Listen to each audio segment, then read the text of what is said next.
ஜெயிச்சவன் தானே கண்ட்ரோல் பண்ணுவான் தோத்தவனை. ஆனால் இங்கே என்ன நடக்குதுன்னு கேட்டால், நான் ஜெயிச்சிட்டேங்கிறார் அமெரிக்க அதிபர். அவர் போட்டிருக்க நிபந்தனையை நீங்கள் எடுத்து பார்த்தீங்கன்னு சொன்னால் ஈரான் ஜெயிச்ச மாதிரி இருக்குது. இப்போ என்ன நிலைமைன்னு கேட்டால், நான் எப்படியாவது இந்த இடத்த விட்டு தப்பி போயிடணும், இனிமே எனக்கு இவங்களோட யுத்தம் பண்ண முடியாது என்கிற நிலைக்கு அமெரிக்க அதிபர் டொனால்ட் ட்ரம்ப் தள்ளப்பட்டுட்டாரு. யுத்தத்திலிருந்து பின்வாங்கணுமாக இருந்தால் ஒன்றோ நாங்கள் ஜெயிச்சிட்டோம் அப்படின்னு சொல்லி அந்த வெற்றியை வெளிப்படையாக காட்டிட்டு பின்வாங்கணும், இல்லைன்னு சொன்னால் ஈரான் தோற்றுவிட்டது என்பதை ஈரான் ஒப்புக்கொள்ள வேண்டும். இந்த ரெண்டில் ஒன்று நடந்தால் மட்டும்தான் அமெரிக்க அதிபர் டொனால்ட் ட்ரம்ப்புக்கு இனிமே எதிர்காலம் இருக்கிறது என்கிற நிலை வருகிற போது, அவரால் ஜெயிச்சிட்டோங்கிறத அவர் மீண்டும் மீண்டும் சொல்லிக் கொண்டிருந்தாலும் உலக நாடுகள் யாரும் அவரை வெற்றி பெற்றதாக ஏற்றுக்கொள்ள தயாரும் இல்லை. முதல்ல அமெரிக்க அதிபர் டொனால்ட் ட்ரம்ப் வெளியிட்டிருக்கிற இந்த 15 அம்ச நிபந்தனைகள் இருக்குல்ல, அதை கொஞ்சம் பார்த்துருவோம். பார்த்தாலே அமெரிக்கா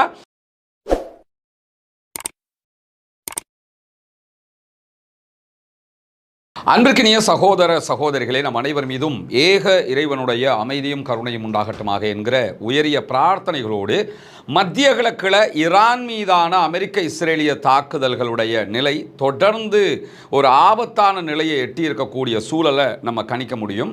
குறிப்பாக ஈரான் மீதான தாக்குதல்கள் ஒரு 3 நாட்களில் முடிந்துவிடும், ஈரானுடைய தலைமைகளை சரித்துவிட்டால் ஈரான் சரிந்துவிடும் என்கிற எண்ணத்தில் இஸ்ரேலும் அமெரிக்காவும் இணைந்து ஈரான் மீது தாக்குதல் நடத்தியது. குறிப்பாக அமெரிக்காவை இந்த தாக்குதலுக்குள்ள தள்ளியதே இஸ்ரேல் தான் என்பதுதான் அமெரிக்க விற்பனர்களுடைய குற்றச்சாட்டுகளாகவும் இருக்கக்கூடிய சூழல்ல, இந்த யுத்தம் 3 நாட்களில் முடிந்துவிடும் என்று நினைத்தால் இன்றைக்கு 26வது நாட்களை தாண்டி யுத்தம் நகர்ந்து கொண்டிருக்கக்கூடிய சூழலிலும் மத்திய கிழக்கில் இருக்கக்கூடிய அமெரிக்காவினுடைய எல்லா நிலைகள் மீதும் அபாரமான தாக்குதல்களை ஈரான் நடத்துகிற அதே நேரம் அமெரிக்காவினுடைய 2 கப்பல்கள் தோல்வி அடைந்து திரும்பி சென்றிருக்கின்றன. இஸ்ரேலால் தாக்குப்பிடிக்க முடியாத அளவுக்கு யுத்தம் அகோரமாக இஸ்ரேலுக்குள்ளேயே கடுமையான தாக்கங்களை எல்லாம் செலுத்தி கொண்டிருக்கக்கூடிய இந்த சூழல்ல எப்படியாவது யுத்தத்தை விட்டு வெளியேறிவிட வேண்டும் என்கிற நிலையை எடுத்திருக்கிறார் அமெரிக்க அதிபர் டொனால்ட் ட்ரம்ப். அதனால தான் அவர் 48 மணி நேரம் கெடு கொடுத்தாரு ஈரானுக்கு. நீங்கள் உடனே ஹொர்முஸை ஓப்பன் பண்ணலன்னு சொன்னால் நாங்கள் ஈரானுடைய பவர் பிளானட்டுகள் மேலெல்லாம் தாக்குதல் நடத்துவோம், குறிப்பாக மின்சார உற்பத்தி நிலையங்கள் மீது தாக்குதல்களை நடத்துவோம், ஈரானை இருளில் மூழ்கடிப்போம் என்றால் உடனடியாக அதற்கு பதிலளித்த ஈரானுடைய ஹாத்தமல் அன்பியா பாதுகாப்பு படை பிரிவு IRGC ஊடகத்துறை பொறுப்பாக இவங்க தான் இருப்பாங்க. அவர்கள் கொடுத்த பதிலடி என்னவாக இருந்தது என்று சொன்னால், நீங்கள் எங்களுடைய மின்சார நிலையங்கள் மீது தாக்குதல் நடத்தி ஈரானை இருளில் மூழ்கடித்தால் முழு GCCயும் இஸ்ரேலும் இருளில் மூழ்கடிக்கப்படும். GCCயில் இருக்கக்கூடிய Kuwait, Bahrain, Saudi Arabia, Dubai எல்லா நாடுகளில் இருக்கிற மின்சார உற்பத்தி நிலையங்கள் மீதும் தாக்குதல் நடத்துவோம், இஸ்ரேலில் இருக்கக்கூடிய மின்சார உற்பத்தி நிலையங்கள் மீது தாக்குதல் நடத்துவோம் என்று அறிவித்தார்கள். அந்த தாக்குதல்கள் நடத்தப்பட்டால் அரபு கண்ட்ரிகளும் குறிப்பாக இந்த பாலைவனம் சார்ந்த எல்லா நாடுகளையும் நீங்கள் எடுத்துக்கிட்டீங்கன்னா மின்சாரம் இல்லைன்னா அவங்களுக்கு தண்ணீர் கிடைக்காது. ஏன்னா கடல் நீரை நன்னீராக்கித்தான் அவர்கள் குடிநீராக பயன்படுத்துவார்கள். இரண்டாவதாக AC இல்லைன்னு சொன்னால் அந்த நாட்டில் யாருமே வாழ முடியாத ஒரு சூழல் ஏற்பட்டுவிடும். இவ்வளவு ஒரு அகோரமான நிலை ஏற்பட்டுவிடும் என்பதால் உடனடியாக அரபு நாடுகளுடைய அழுத்தம் காரணமாக 2 நாளில் தாக்குதல் நடத்துவேன், நான் 5 நாளில் தாக்குதல் நடத்துவேன். காரணம் என்னன்னா, ஈரானில் நாங்கள் ஒரு முக்கியஸ்தரோட பேசிக்கிட்டு இருக்கிறோம், ஈரான் எங்களோட சமாதானத்துக்கு வர ரெடி. இப்போ என்ன நிலைமைன்னு கேட்டால், நான் எப்படியாவது இந்த இடத்த விட்டு தப்பி போயிடணும், இனிமே எனக்கு இவங்களோட யுத்தம் பண்ண முடியாது என்கிற நிலைக்கு அமெரிக்க அதிபர் டொனால்ட் ட்ரம்ப் தள்ளப்பட்டுட்டாரு. யுத்தத்திலிருந்து பின்வாங்கணுமாக இருந்தால் ஒன்றோ நாங்கள் ஜெயிச்சிட்டோம் அப்படின்னு சொல்லி அந்த வெற்றியை வெளிப்படையாக காட்டிட்டு பின்வாங்கணும், இல்லைன்னு சொன்னால் ஈரான் தோற்றுவிட்டது என்பதை ஈரான் ஒப்புக்கொள்ள வேண்டும். இந்த ரெண்டில் ஒன்று நடந்தால் மட்டும்தான் அமெரிக்க அதிபர் டொனால்ட் ட்ரம்ப்புக்கு இனிமே எதிர்காலம் இருக்கிறது என்கிற நிலை வருகிற போது, அவரால் ஜெயிச்சிட்டோங்கிறத அவர் மீண்டும் மீண்டும் சொல்லிக் கொண்டிருந்தாலும் உலக நாடுகள் யாரும் அவரை வெற்றி பெற்றதாக ஏற்றுக்கொள்ள தயாரும் இல்லை. குறிப்பாக ஈரான் தோல்வியை ஏற்றுக்கொள்ள தயாரில்லை. ஈரான் தான் கை ஓங்கி இருக்கிறது, மீண்டும் மீண்டும் பதிலடி தாக்குதல்களை உச்சமாக கொடுத்து கொண்டும் இருக்கிறார்கள். இன்னைக்கும் அமெரிக்க அதிபருடைய அறிவித்தல் தொடர்ந்து உடனடியாக குவைத்தில் இருக்கக்கூடிய அமெரிக்காவுடைய பேஸ் மேலே அட்டாக் பண்ணியிருக்கிறாங்க. கடுமையான தாக்குதல் இஸ்ரேலுக்குள்ளே இந்த வீடியோ ரெக்கார்ட் பண்ணப்படுகிற இந்த தருணத்திலும் மிக உச்சமான தாக்குதல்களை ஈரான் நடத்தி கொண்டிருக்கிறது. இப்படி தொடர்ந்து ஈரானுடைய கை அப்பர் ஹேண்டாகவே இருக்கக்கூடிய சூழல்ல கடைசியாக ஒரு நிலைக்கு வந்தார். ஹொர்முஸ் ஜலசந்தியில் நானும் ஈரானுடைய சுப்ரீம் லீடர் முஜ்தபா காமனியும் சேர்ந்து கூட அந்த ஹொர்முஸ் ஜலசந்தியை நிர்வகிக்க முடியும், இப்படியெல்லாம் நிலைக்கு வந்தார். எப்படியாவது எங்களை கொஞ்சம் சேர்த்துக்குங்கடா, நீங்கள் இதை பண்ணுறதுனால எங்களால் தாங்க முடியலடா என்று கடைசியில் இந்த யுத்தத்தை ஏண்டா ஆரம்பிச்சோங்கிற லெவலுக்கு அமெரிக்கா தள்ளப்பட்டு விட்டது. இந்த சூழலில் திடீர்னு இன்னைக்கு அமெரிக்க அதிபர் டொனால்ட் ட்ரம்ப் என்ன சொல்கிறாருன்னா, ஒரு 15 அம்ச நிபந்தனைகளை நாங்கள் கொடுத்துருக்குறோம் ஈரானுக்கு, ஈரான் அதை ஒப்புக்கொள்றதுக்கு தயாராக இருக்கிறாங்க, எனவே ஒரு யுத்த நிறுத்தத்துக்கு நாங்கள் தயாராகிட்டோம், நாங்கள் ஜெயிச்சிட்டோம் அப்படின்னு இருக்கிறாரு. இதற்கு உடனடியாக ஈரான் பதிலடி கொடுத்திருக்கிறது. அமெரிக்க அதிபரோட எந்த பேச்சுவார்த்தையும் நாங்கள் நடத்தலை, எந்த 15 அம்ச கோரிக்கையும் கிடையாது, யுத்தம் தான், நாங்கள் அடிச்சே தான் போகிறோம், சண்டையை நிறுத்த மாட்டோம். அமெரிக்க அதிபர் தனக்குத்தானே பேசிக்கொள்கிறார். தனக்குத்தானே பேசிக்கொள்கிறார்னா டீசென்ட் வார்த்தை, அன்டீசென்ட்டாக இதை சொல்கிறாருன்னா பைத்தியம்னு அர்த்தம்.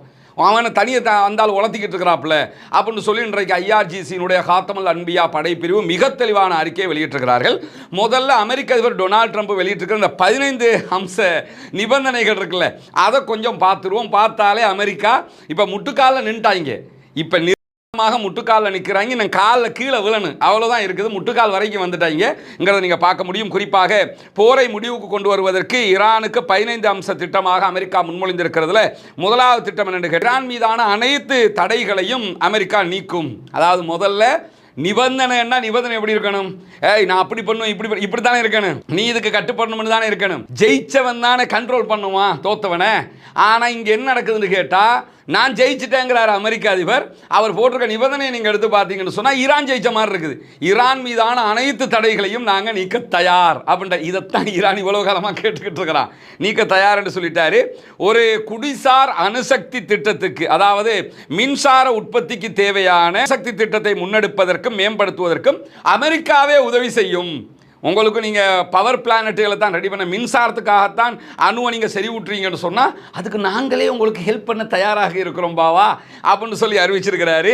மூன்றாவதாக தடைகள் மீண்டும் விதிக்கப்படும் என்கிற அச்சுறுத்தலை நாங்கள் நீக்கிறோம். ஈரான் கேட்ட எல்லாத்தையும் ஓகேங்கிறாங்க. இனிமே உங்களுக்கு எந்த தடையுமே நாங்கள் போட மாட்டோம், தடை போட மாட்டோம்ங்கிறதையே ஒரு நிபந்தனையாக நாங்கள் உங்களுக்கு தந்துடுறோம், இனி தடையெல்லாம் போட மாட்டோம் அப்படிங்கிறாரு.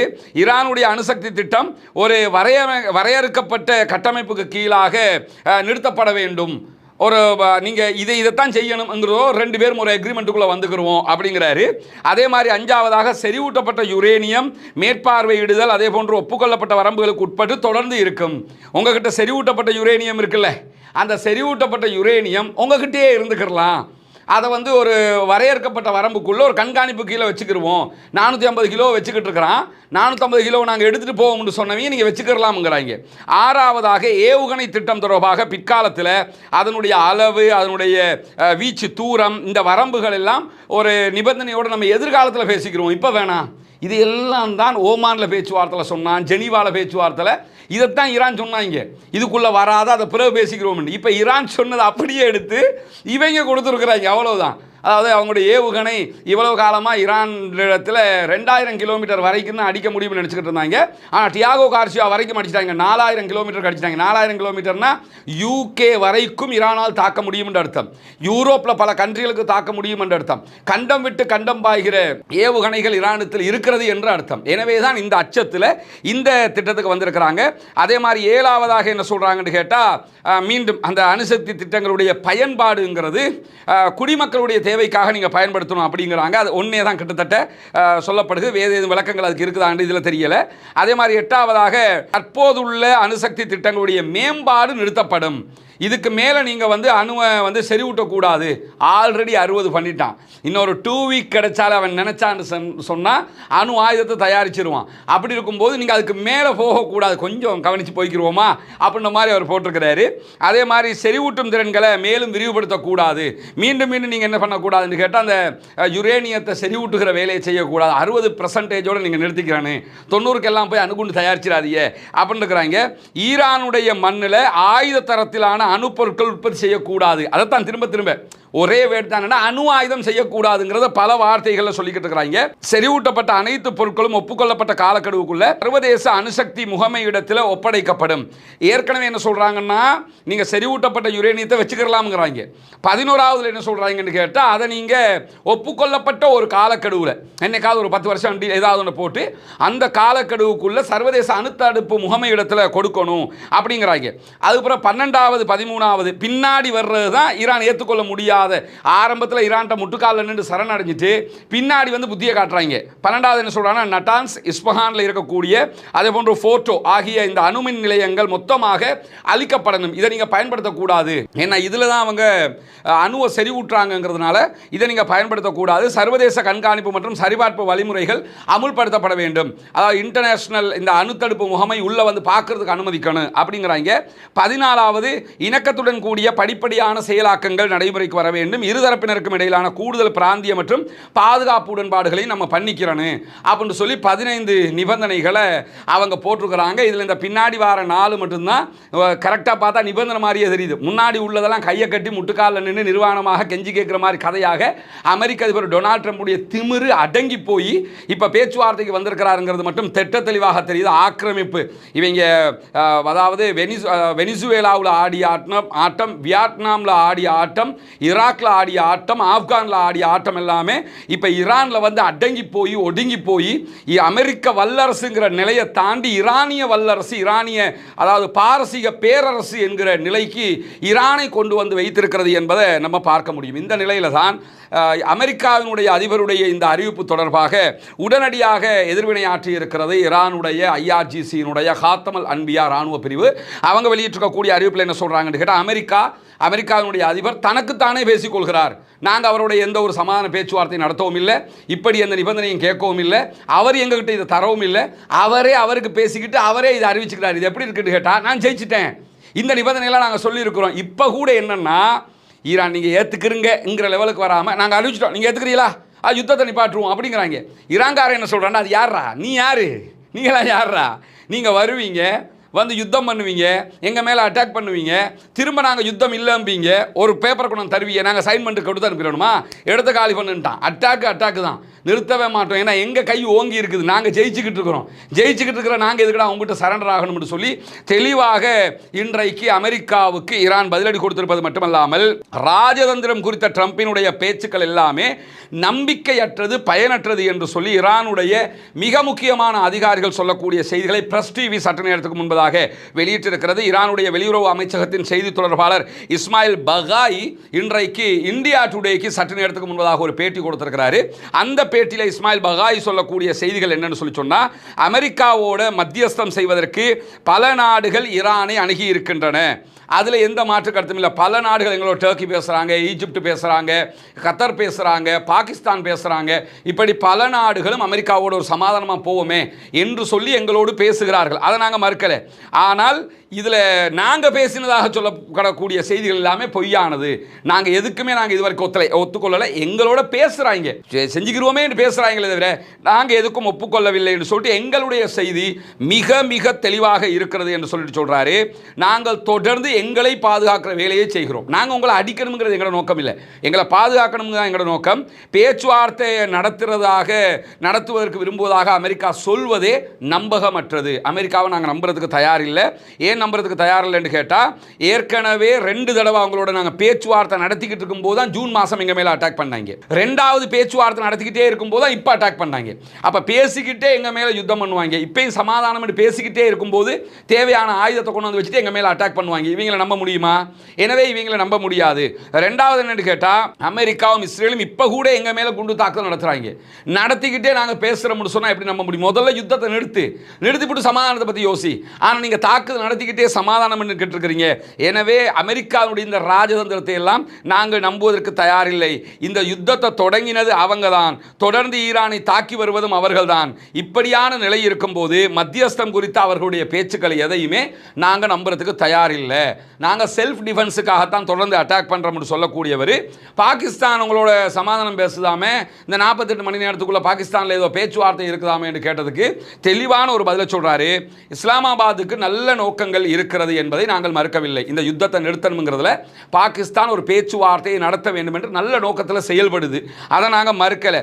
ஆனால் இந்த பேச்சுவார்த்தைகளை நடத்துங்க என்றோ நாங்கள் தயார் என்றோ இதுவரைக்கும் ஈரான் அறிவிக்கவில்லை. ஈரானுடைய வெளியுறவு அமைச்சர் அப்பாஸ் அராக்சி வெளியிட்டிருக்கக்கூடிய கருத்துக்கள் என்ன சொல்றாருன்னா, ஃபாரின் மினிஸ்டர், பாகிஸ்தானுடைய ஃபாரின் மினிஸ்டர் என்னோடு பேசினார், பல நாடுகளுடைய ஃபாரின் மினிஸ்டர்கள், குறிப்பாக டர்க்கி, ஈஜிப்டினுடைய ஃபாரின் மினிஸ்டர்கள் என்னோடு பேசியிருக்கிறார்கள். ஆனால் நாங்கள் யாரோடும் சமாதானம் நடத்துவதற்கு, சமாதான பேச்சுவார்த்தை நடத்துவதற்கு தயார் என்று இதுவரைக்கும் நாங்கள் அறிவிக்கவில்லை என்பதை தெற்ற தெளிவாக ஈரான் அறிவித்திருக்கிறது. ஆனால் சில ஊடகங்கள், இன்றைக்கு வெளியாகக்கூடிய சர்வதேச ஊடகங்களுடைய செய்தி பிரகாரம் ஒரு 48 மணி நேரங்களுக்குள்ளாக பாகிஸ்தானில் ஒரு பேச்சுவார்த்தை நடத்தப்படுவதற்கான வாய்ப்பு இருக்கிறது என்று சொல்லப்படுகிறது. ஆனால் அது தொடர்பாக இதுவரைக்கும் எந்த விதமான ஒரு கிரீன் சிக்னலையும் ஈரான் காட்டவில்லை என்பதும் வெளியாகி இருக்கக்கூடிய செய்திகளுக்கு மத்தியில் சற்று நேரத்துக்கு முன்பதாக ஈரானில் இருந்து இன்னும் ஒரு செய்தியும் வெளியாகி இருக்கிறது. அதாவது உயர்மட்ட கூட்டு ராணுவ தலைமையகத்தின் செய்தி தொடர்பாளர் வெளியிட்டிருக்கக்கூடிய அறிவிப்பில் என்ன சொல்றாருன்னு கேட்டால், அமெரிக்கர்களை நோக்கி சொல்கிறார், உங்களுடைய தோல்வியை ஒரு உடன்பாடு என்று அழைக்காதீர்கள். நீங்க தோத்ததை சமாதானம் உடன்பாடு சொல்லி தப்பிக்க நினைக்காதீங்க.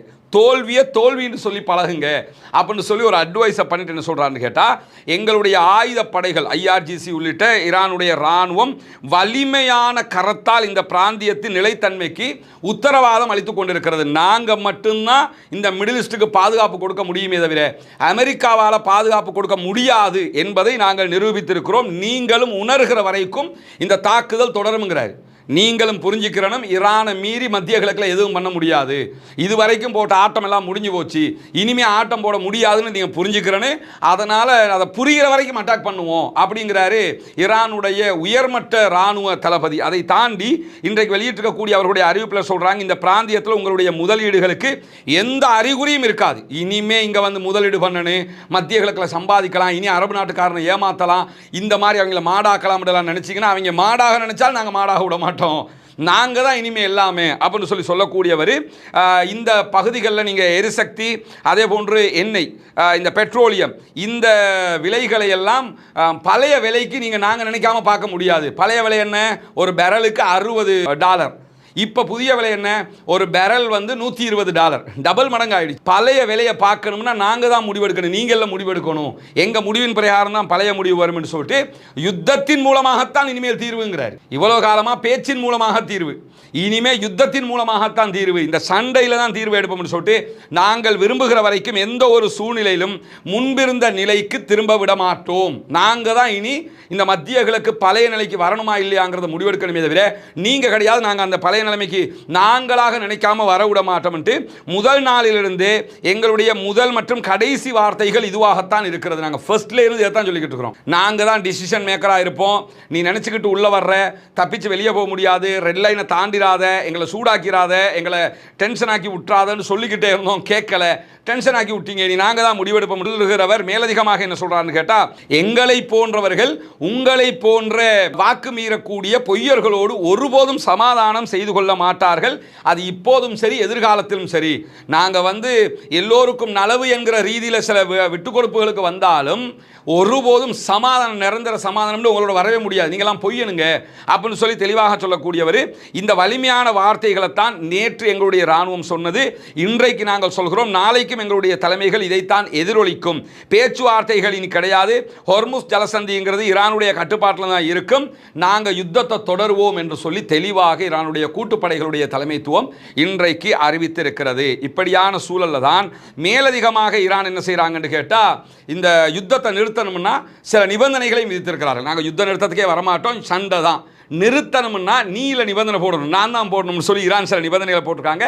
ஆல்ரெடி அவங்க அறிவித்த நிபந்தனைகள் தான். அதாவது ஈரான் அமெரிக்கா இடையிலான யுத்தம் உடனே நிறுத்தணும், நீங்கள் யுத்தத்தை நிறுத்திட்டு தான் பேச்சுவார்த்தைக்கு வரணும், சண்டை போட்டுக்கிட்டு பேச்சுவார்த்தைக்கு வரக்கூடாது. ரெண்டாவது, எதிர்காலத்தில் ஈரான் மீது எந்த இராணுவ தாக்குதலையும் நடத்தவே மாட்டோம் என்று சொல்லி சர்வதேச நாடுகளை வைத்து அமெரிக்கா ஒரு உத்தரவாதத்தை தர வேண்டும். அது மூன்றாவது, இந்த தாக்குதல்களில் ஈரானுக்கு ஏற்பட்டிருக்கக்கூடிய இழப்புகள், பாதிப்புகளுக்கு அமெரிக்கா நஷ்ட ஈடு தர வேண்டும். நான்காவது, ஹொர்முஸ் நீர்நிலையில் ஈரானுக்குத்தான் கட்டுப்பாடு இருக்கும், அதுக்குள்ளே எவனும் தலையிட வரக்கூடாது, நாங்கள் தான் ஹொர்முஸை முடிவெடுப்போம். நாங்கள் இப்போ டோல்கேட்டுக்கு காசு போட்டான் நேற்று, என்னன்னா அமெரிக்கா எந்த நாட்டு கப்பலாக இருந்தாலும் ஹொர்முஸ் வழியாக போயிட்டு வரணுமாக இருந்தால், எண்ணெய் டேங்கர்கள் போகணுமாக இருந்தால் ஒரு கப்பலுக்கு $2 மில்லியன் அமெரிக்க டாலர்கள் நீங்கள் வந்து பணம் கட்டணும். 20 லட்சம் அமெரிக்க டாலர்கள் கட்டிட்டு தான் போகணும். ஒரு அமெரிக்க டாலர் 300 ரூபா இலங்கை பணத்துக்கு. இப்போ அதை கூடிருச்சு, 340 ரூபா வரைக்கும் வந்துருச்சு. 300 ரூபாண்டே நீங்கள் வச்சுக்கிட்டா கூட 20 லட்சம் இன்ட்டு 300 ரூபாண்டு நீங்கள் ஈக்குவல் டு பார்த்துக்கிறீங்க எவ்வளோ வரும்னு சொல்லி 20 லட்சம் அமெரிக்க டாலர்களை கட்டிட்டு தான் அந்த கப்பல்கள் எல்லாம் போகணும் என்று சொல்லி அறிவிச்சிட்டாங்க ஈரான். இந்த நிலையில தான் ஹொர்முஸ் நீர்நிலை எங்க கட்டுப்பாட்டில் தான் இருக்கணும். ஈரானுடைய ஏவுகணை திட்டம் குறித்து அமெரிக்கா எந்த பேச்சுவார்த்தைகளையும் வரவும் கூடாது, கட்டுப்பாடுகளையும் விதிக்கவும் கூடாது. குறிப்பாக மிடில் ஈஸ்டில் இருக்கக்கூடிய அமெரிக்காவுடைய ராணுவ தளங்கள் எல்லாத்தையுமே அமெரிக்கா மூடணும். மிடில் ஈஸ்டில் எந்த ஒரு அமெரிக்கன் பேஸும் இருக்கக்கூடாது. இதெல்லாம் ஒப்புக்கொள்றதா இருந்தால் சொல்லுங்க, சமாதானத்துக்கு வருவோம். இல்லைன்னு சொன்னால் சண்டை தான் அப்படின்னு சொல்லி அறிவிச்சிருக்கிறாங்க. இந்த நேரத்தில் இப்போ நம்ம என்னடா பண்ணுறது, திடுதிப்புன்னு அமெரிக்கா சமாதானம் பண்ணிட்டாங்க, 15 நிபந்தனைகளை போட்டாங்க. ஈரான்காரன் வேற இப்படி சொல்லிக்கிட்டு இருக்கிறான். இப்போ நம்ம என்ன பண்ணுறது, நம்ம எதிர்காலம் என்னன்னு நெத்தனியாவுக்கு இப்போ என்னடா பண்ணுறதுன்னு தெரியாமல் இருக்கிறார். ஏன்னா நெத்தனியாகுவை பொறுத்தவரையில் அவருக்கு அவருடைய தேர்தல் எதிர்காலம் முக்கியமாக இருக்குது. காசாவில் அவ்வளவு அப்பாவிகளை கொன்று குவிச்சதே அவன் வந்து தேர்தலை ஜெயிச்சுக்கிறதுக்கு தான். இன்னும் தேர்தலை நடத்தாமல் இருக்கிறான். அதில் தோற்று போயிட்டான். காசாவில் பாலஸ்தீன போராளிகளிடத்தில் தோற்று போய், அதுக்கு பிறகு லெபனானில் தோற்று போய், இப்போ ஈரான் வாரில் தோத்துட்டோம்னு சொல்லி சொன்னால் அது அறிவிக்கப்பட்டுச்சுன்னா திடுதிப்புன்னு அமெரிக்கா சமாதானம் ஆகிட்டான்னு சொன்னால் ஏன் எதிர்காலம் என்னத்துக்காகிறது? நான் வீட்டுக்கு போகிறது மட்டும் இல்லை, ஜெயிலில் போய் கழிதிங்க வேண்டி வரும். அவன் ஊழல் குற்றச்சாட்டுலாம் இருக்குது. அதனால் அமெரிக்காவே சமாதானத்திற்கு போனாலும் நாங்கள் சமாதானம் இல்லை, நாங்கள் ஈரானோடு சண்டை தான் அப்படின்னு சொல்லி அறிவிச்சிருக்கிறாரு. ஓந்தள விதி வாங்கி கட்டுறதாகத்தான் இருக்கும்னா அதை யாருக்கு தடுக்க முடியும்? ஏற்கனவே டெல் அவீவ் பற்றி எரியுது. இங்கே நீங்கள் பார்த்தீங்கன்னா சற்று நேரத்துக்கு முன்பதாக டெல் அவீவை நோக்கி ஏவப்படக்கூடிய ஏவுகணை தாக்குதலுடைய காட்சிகள் தான் வெளியாகி இருக்கிறது. இந்த காட்சிகள் சற்று நேரத்துக்கு முன்பதாக அமெரிக்காவுடைய குவைத் பேஸ் மேலே அட்டாக் பண்ணி இருக்கக்கூடிய காட்சிகள் இங்கெல்லாம் பார்க்கலாம். குவைத்தில் இருக்கக்கூடிய இன்டர்நேஷனல் ஏர்போர்ட்டில் அமெரிக்காவுடைய விமானங்கள் ஃபியூல் ஃபில் பண்ணுற பகுதிகள் மேலே தான் அட்டாக் பண்ணப்பட்டிருக்கிறது. இப்படி தொடர் தாக்குதல்களை ஈரான் நடத்தி கொண்டே இருக்கிறது. பொறுத்திருந்து பார்ப்போம் என்னவெல்லாம் நடக்கிறது என்பது. எனவே ஒன்றை புரிந்து கொள்ளுங்கள், ஈரான் சமாதான பேச்சுவார்த்தைகள் எதிலும் இதுவரைக்கும் பங்கெடுக்கவில்லை, பங்கெடுக்கிற ஐடியாவும் இல்லை என்று சொல்லியிருக்கிறாங்க. ஈரானுடைய நிபந்தனைகளை ஏற்றுக்கொள்ளப்பட்டால் மட்டும்தான் பேச்சுவார்த்தைக்கு வருவோம் இருக்கிறாங்க. எனவே இந்த 48 மணி நேரத்துக்குள்ள பாகிஸ்தானில் நடக்க இருக்கக்கூடிய பேச்சுவார்த்தைகள் தொடர்பான செய்திகளை ஈரான் இதுவரைக்கும் உறுதிப்படுத்தவில்லை. காட்டமாக அதற்கெல்லாம் பதிலடியைத்தான் ஈரான் கொடுத்து கொண்டிருக்கிறது. ஈரானுடைய கை மேலும் மேலும் ஓங்கிக் கொண்டே இருக்கிறது. ஆக்கிரமிப்பாளர்கள் தோல்வி அடைந்து கொண்டே இருக்கிறார்கள். பொறுத்திருந்து பார்ப்போம் என்னவெல்லாம் நடக்கிறது என்பதை. ஆக்கிரமிப்பாளர்கள் ஓய வேண்டும், ஆக்கிரமிப்புகள் நிறுத்தப்பட வேண்டும், மத்திய கிழக்கும் முழு உலகம் சமாதானம் அடைய வேண்டும் என்கிற உயரிய பிரார்த்தனைகளோடு ஆக்கிரமிப்பாளர்களுக்கு எதிராக தொடர்ந்தும் ஜனநாயக ரீதியாக குரல் எழுப்புவோமாக. வாஹ்ரத் தஅவானா அல்ஹம்துலில்லாஹி ரப்பில் ஆலமீன்.